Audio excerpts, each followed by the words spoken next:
Hi, I am Dr. Beverly Reed. And I'm Dr. Amber Klimczak. And we are Two Peaks in a Pod. Well, welcome back, everybody. So I did not have a celebrity story for today, but can you come up with something for me? Well, I have a celebrity, and I'm just really excited that I know who the celebrity is because I feel like she's like a young, hot celebrity to me. Oh, okay, good. I don't know. Does that mean I'm not going to know who it is? Well, I think she's a really phenomenal actress. Okay. She's not a reality star. Then I'm probably not going to know her. All I watch is reality TV. But I really like some of her work that she's done. I think she's really impressive. Okay. But I think a lot of our listeners out there have probably heard of Shailene Woodley. I think she's like A-lister, movie star actress. She's lovely. And one of her shows that she did was really, really good. Big Little Lies. If anyone out there listening has ever watched that, it was an HBO kind of like a mini series. You know how HBO does that, and they're so good. They're such good quality. But she's a phenomenal actress. Yeah. But I think we all kind of understand that sometimes celebrities have to go through really intense training for certain roles. Either they bulk up, right? They're doing a ton of exercise, putting on a lot of muscle, or losing weight really rapidly and having to do a lot of exercise. And she actually shared, I think because it's part of just being an actress to her, it's really important that she gets into her role, that sometimes she ends up overtraining for roles, and she actually would end up losing her menstrual cycle. Her menstrual cycles would actually stop from overtraining and dieting for some of her roles. And she shared that. And I think that that's like something really transparent for listeners to understand that can happen, I thought it was a good topic we can talk about. I think exercise and fertility is a very complex relationship. My patients are always telling me, Dr. Gray, you tell me exercise, you tell me don't exercise. It changes throughout our time with them. Yes. And so there are certain times when I think it's, a good thing, and when used appropriately is really positive. There's other times where it can be detrimental, or we don't want you to exercise at all. So I thought we could kind of walk through how exercise and fertility are interrelated. Amazing. Okay, I have to tell you why this might be a little bit of a sensitive topic for me. Okay, so the last time that I really got into an in-depth conversation with the patient about exercise, she said, "Why would I take advice from an overweight doctor?" Oh gosh. Okay, so it's kind of a sensitive topic for me because I think it's an important topic, but what I have learned sometimes is when you're kind of sharing your experiences, everybody kind of takes that a little bit differently. And it is hard when, some of us, even as doctors, are struggling with trying to optimize their own health, So of course I want to eat healthy and exercise every day, but you know what? I'm really busy and sometimes I don't always prioritize my health. But I remember that was a real kind of upsetting conversation for me at the time when I'm just trying to do my best and relay my best advice. And then to have somebody who kind of came back at me like that. And I was like, oh goodness, but I think it's important that happened. And then I went through that so I can just understand that this is a very sensitive topic overall for many people. Yeah, I hate that happens. I know. It was the worst. Yeah. Now I'm almost afraid to talk to people about it because I'm like, oh no, are they going to call me overweight again? Well, I admit to people all the time that I don't exercise. And it really comes out now because there's all these new exercises that people do. Yeah. And I just stare at them blank-faced when they explain to me what they're doing. And I'm like, okay, what is that? I don't exercise. You have to tell me what this regimen is. Have you seen my dumbbells that I keep in my office? No. That's just proof that she exercises. They're under my desk.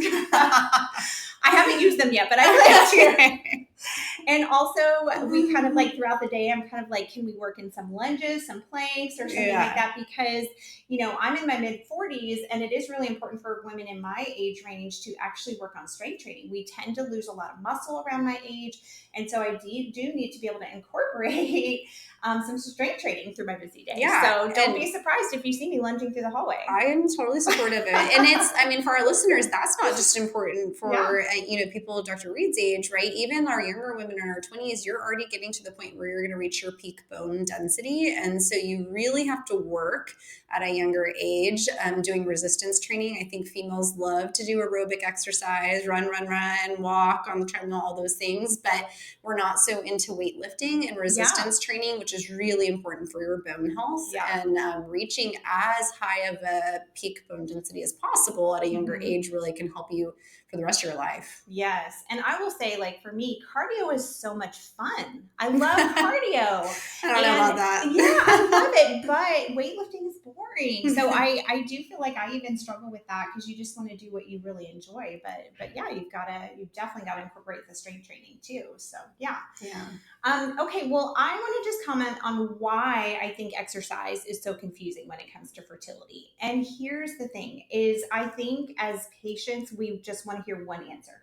Should I exercise or not? How much should I exercise?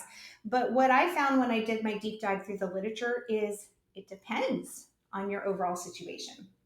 And it largely depends on your BMI, your body mass index. And so what I found is in patients who are overweight, or I call it elevated body mass index, if they're overweight or above, any level of exercise is beneficial for your fertility. So this could be a little bit of exercise, a lot of exercise, it doesn't matter. It's helpful because when you have that elevated body mass index, your body is usually in a state of inflammation. And the amazing thing about exercise is maybe not in the very beginning, but over time, it's anti-inflammatory. And they actually say out of all the supplements that you can take, exercise is the most powerful antioxidant that you could possibly take. That's amazing. Very interesting. Yeah. And this is what I have to remind myself too. I saw a study that they said not exercising is as dangerous as smoking is. That's crazy. I'm like, oh my gosh, right? So that's a good way to like scare myself into exercising, right? I know. And so I think that's where you'll really hear from both of us, especially in patients, for example, that have polycystic ovary syndrome. We know that is a group of patients that are more likely to have difficulty with weight loss and everything. And that is a group of patients that I think would highly benefit from incorporating exercise, right? Absolutely. I talk a lot with my PCOS patients about their lifestyle and what exercise they can incorporate, and really just movement throughout the day is really important for them as well. We kind of talk about what can you reasonably do, right? If you choose something that you're not going to stick to for a long period of time, right, it's probably not going to be beneficial to you, because tell them PCOS isn't going anywhere. It's going to be with you, right? And so a lot of Americans, will hit our 20 minutes of cardio in the morning, check, did our exercise, and then we go and we sit throughout the day. So I always counsel my patients, it's really important to get up and move around after meals. So I like them to take short little brisk walks after each meal to try and also lower their insulin and blood sugar levels. So that's one of the ways that exercise specifically for PCOS women can really be beneficial, because you want to try and keep those insulin levels as low as possible, because it can directly affect your egg quality, right? Which is already something that's kind of being hit by PCOS. So. Right. And I think that when we're thinking about, gosh, I'm so busy, how do I work this into my day? I think that's such a great way to do it. These can be little spurts. You have to ask yourself, do I have 10 minutes? And then you kind of figure out, how can I work 10 minutes in a day? And maybe over time you can build it.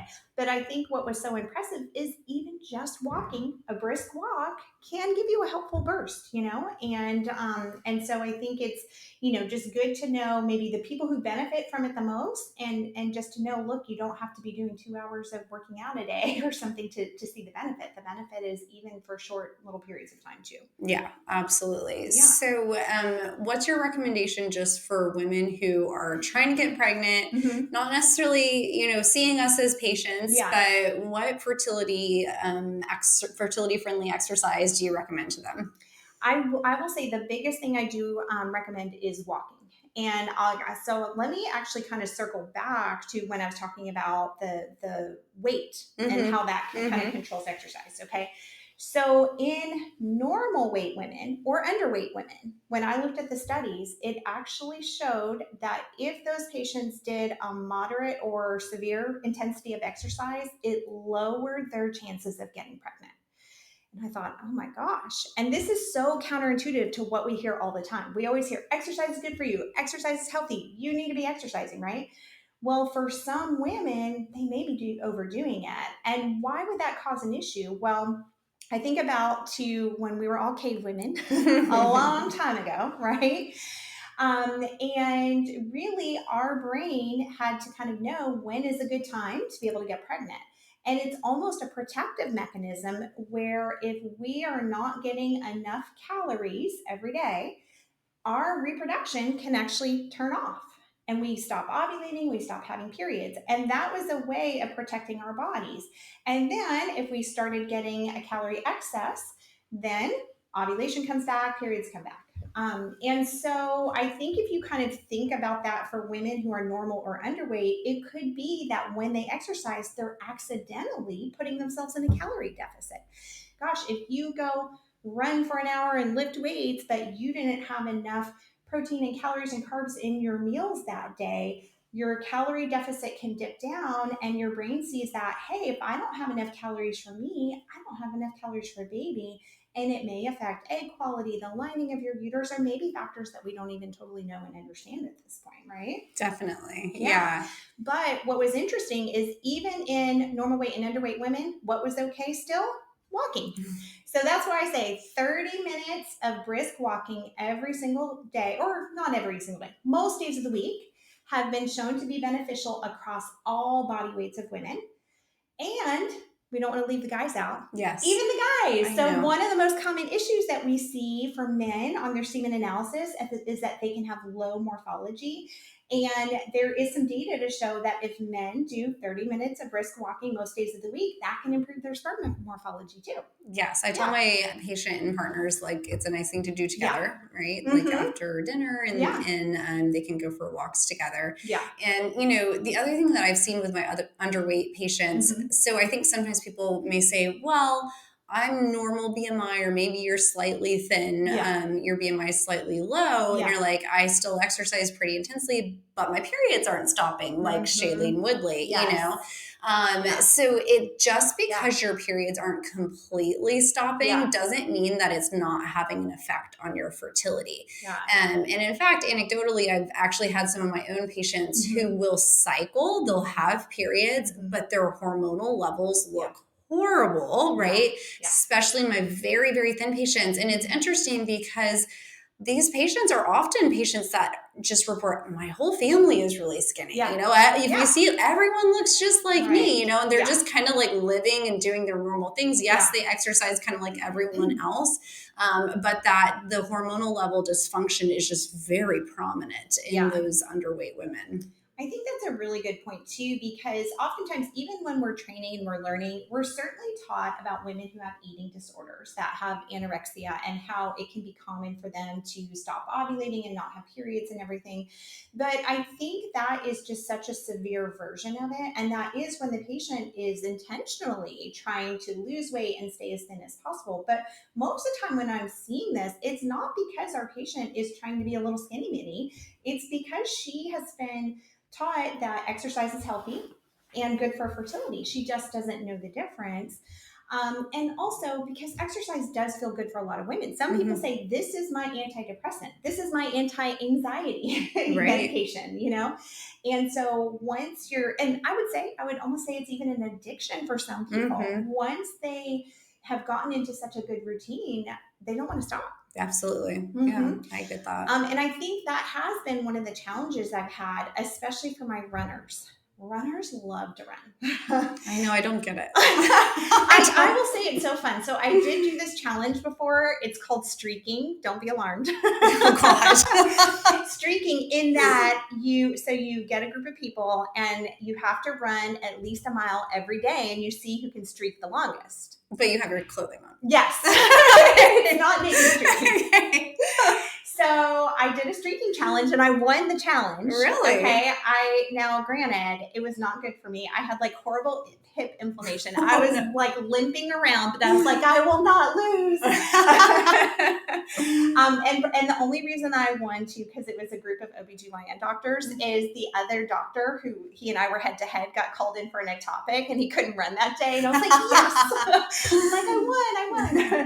Oh, But anyways, with running, once you get into that routine, it can feel just so good and just part of your, health, your daily health. And so to tell somebody they have to stop doing it is very difficult. In fact, I've even talked to patients before who said, I would rather adopt than stop running. If it's affecting my fertility that much, I don't want to do it. And that's fair enough. That's okay. Everybody has to kind of prioritize what is important to them. Yeah. And I do think it's really important to listen to our patients about that too. I think that's fair. Yeah.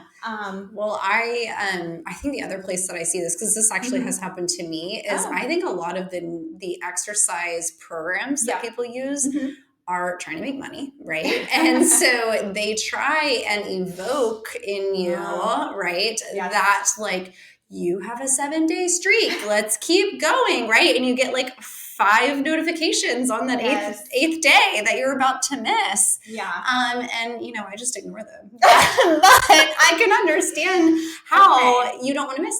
Peloton is kind of notorious for this. Like there's people that have not missed a day on Peloton. Yes. Well, guilty. I'm on my 6-week streak. Are you a Pelotoner? I'm a Pelotoner. Now my streak is I've been doing 1 hour boot camp once a week. Okay, that's all I can work in. But I am on a streak. I've done it for 6 weeks now. This is part of my New Year's resolution. So it is true. I'm like, I can't miss my streak. So yeah. Well, you'll appreciate this because the 1 hour boot camp is really hard. Okay. I do the grandma workouts that are like low impact 15 minutes, low impact 10 minutes. And it's like fit grandma with the handles that are on it with me in the morning. I'm like, oh, this is so embarrassing. So funny. Oh my gosh, how hilarious. Well, I know you drink out of your granny glass, and now I know you do your granny workouts. You are just an old soul. Well, to me, it's less intimidating to do like really short period of exercise. I'm like, okay, I can do this. And my girls will do it with me. So okay, so one of the things I'll talk to my runners about is, some of the real life cases I've had. And I just remember I had this patient, this was many years ago, actually, even just when I was an OB/GYN, not even a fertility doctor yet. And she couldn't figure out why she was having trouble getting pregnant. And when I was trying to help her figure it all out, because I checked her hormones and I'm like, why are her hormones looking a little funny and everything? And I had asked her, do you run a lot? And she said, no. Okay, so then I'm still trying to figure out what's going on with her. It's not making sense. And then I just said, well, how much do you run? She said, oh, well, maybe about 5 miles a day, maybe like on the weekend, 12 miles. Oh my gosh. And I'm like, okay, so remember when I asked you, do you run a lot? And she's like, do you think that's a lot? And I'm like, yes, I think that's a lot. And she's like, oh, I don't really think it's that much. And I'm like, oh my goodness. So I'm like, this is probably what's happening. So I said, hey, would you consider stopping to just, see what happens? And she didn't want to, of course. She said, I get periods, that whole argument. It's not that. I get periods every month. So, but we had her stop and she got pregnant the next month. I say that because I think it's very helpful to know that when you stop, it really doesn't take that long to see a positive effect. So I would have thought maybe before, if you stop, it might take 6 months or something like that. And sure, maybe in some people that may be the case. But certainly, maybe if it is even a more mild case, you can just stop and try it out. Just stop for a month or two and just kind of see, hey, do things kind of get back to normal? Yeah. And at the end of that, you can always resume. I think it's like people have this fear of stopping and they'll never get back into it. So we're not saying that, you have to stop forever, but right. Yeah. And then I have another patient. So let's say she's been running. She's not going to stop running. And I said, okay, well, I get that, but maybe we could try coming at it from a different angle. Remember, we think it might be due to a caloric deficit, just an accidental caloric deficit. If you really feel like you need to keep exercising, what if we try to make sure you're getting a surplus of calories every day too? Right? So that might be another way of trying to correct that negative energy balance too. So I think you could try to come at it from different directions, but part of it may just be to see how your body responds, because that's one thing I really found. Yeah, kind of back to that first example I gave too. I remember her saying, look, I'm not super skinny. Mm-hmm. I'm normal weight. This couldn't be happening to me, right? Because again, we think of that classic picture of somebody who's just super tiny. And, but no, like for all of us, we may have a different set point for our weight that our brain keeps. And that can make it very confusing for people because you might say, well, my friend can do this and it's not happening to her, but it might be happening to you. Definitely. Yeah. Absolutely. Mm-hmm. So are there any other types of exercise that you ever caution your patients against? I have a few. Yeah. Okay, tell me. So hot yoga, Yes. any heated type of exercise, I Yeah. really caution my patients not to do. Yeah. For several reasons. I do think it puts a lot of stress on the body, but at any given time, we're hoping that our patients are pregnant. And so we don't want any high heat exposure to that early embryo or early unborn fetus. And so I explain to patients that it's really important to just kind of be normal temperature when you're exercising. And apparently hot yoga is really, really popular. I think it is. I've done it. Have you done it? I left in the middle of the class. It was one of my worst days. Why did you leave? I felt like I was going to die. I panicked. And I cried. It was so hot. Hot yoga's not for you. It was so hot. Like I know that people out there listening are like, it's not that bad, but I don't know. Like I went into like panic mode. It was too hot for me. It does kind of feel like you can have trouble breathing almost because it gets very humid and stuffy. Yes. So I do think that could be pretty stressful. But I've done it like a couple times. But yeah. And then similar sort of thing. Any type of exercise where there's contact or you could fall off of or onto something or injure yourself, I kind of caution my patients against too because we work so hard to get them pregnant, and so I try anything like that is what I can recommend against. Sure. Well, I think the other part of it too is where the patient is in their treatment. So whenever, a patient is about to do her IVF egg retrieval, her ovaries are really swollen. Like our ovaries are usually the size of golf balls, but right before your egg retrieval or even right after, they're the size of grapefruits. So imagine you've got these two grapefruits down here. In those cases, I really don't want anybody running, jumping, anything kind of active because I worry those grapefruits are going to be bouncing around in there and you don't want to cause yourself a complication. So for example, rarely your ovary can twist. It's called an ovarian torsion, which is a surgical emergency. And so during those times, they say, gosh, really just walking, or maybe some gentle yoga, but not hot yoga. I tell my patients no exercise while they're doing the IVF stimulation, and it's hard.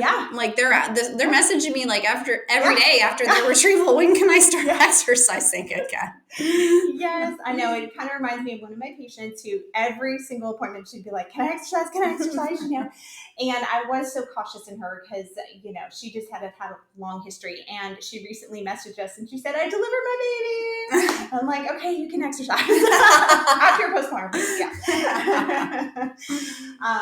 But I know it's really hard again when it's just part of the.